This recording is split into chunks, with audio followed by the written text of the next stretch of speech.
Thanks, Jermaine. In what was a clash between two of the more attacking teams in the Ray and Nephew Jamaica Premier League, it took just one goal to separate them at the end, while it's all square between the reigning champions and a former title holder after the first leg semi-finals. Christopher Scott tells us more. Despite sitting out 11 days following their automatic semi-final qualification, the informed team of this season's Jamaica Premier League, Mount Pleasant FA, didn't show any signs of slowing down on their return to the field of play.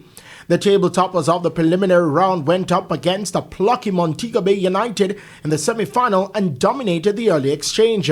The feature encounter of the night was goalless until the 21st minute when Clifford Thomas capitalized on goalkeeper Devon Burton's indecisiveness to score the game's opener, thus putting Mount Pleasant FA into the ascendancy.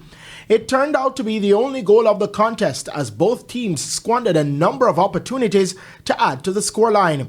Head coach of Mount Pleasant, Theodore Tapper Whitmore, was satisfied with the effort of his team. Pleased with the team performance. Defensively, we think we were solid. I think we would have achieved our objective this afternoon. We know it's going to be a tough game coming here to play against a tough Mobile United team with the supporters and everything. But I think we would have met our objective this afternoon. Meanwhile, head coach of Montego Bay United, Paul Teagat Davis, ruled the slow start from his team as he turned his attention to Sunday's return game.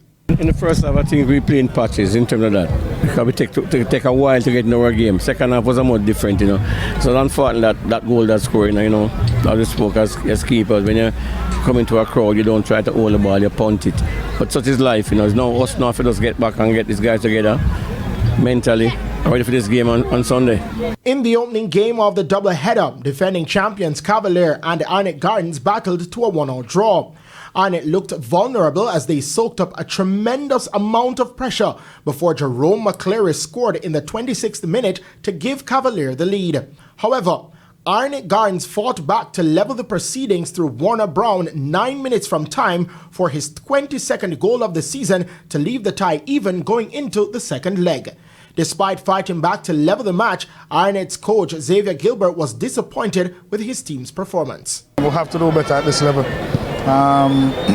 Some things that we should have done with us didn't. Cavalier didn't show anything that we didn't spoke about, anything that we didn't expect how they're going to approach the game. And I'm very disappointed the way we handle a lot of situations and circumstances.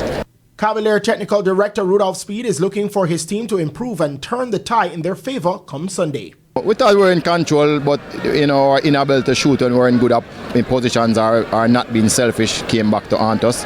I thought in the 80th minute when Arnett got they fought, I thought we probably should have gotten a penalty there, and I think the player lose concentration because they were protesting. The return games will be played at Sabina Park on Sunday, with Mount Pleasant facing off with Montego Bay United at 6 p.m, while Arnett Gardens and Cavalier do battle at 9 p.m. Christopher Scott, TVJ Sports. Thanks, Chris. Arnett Gardens.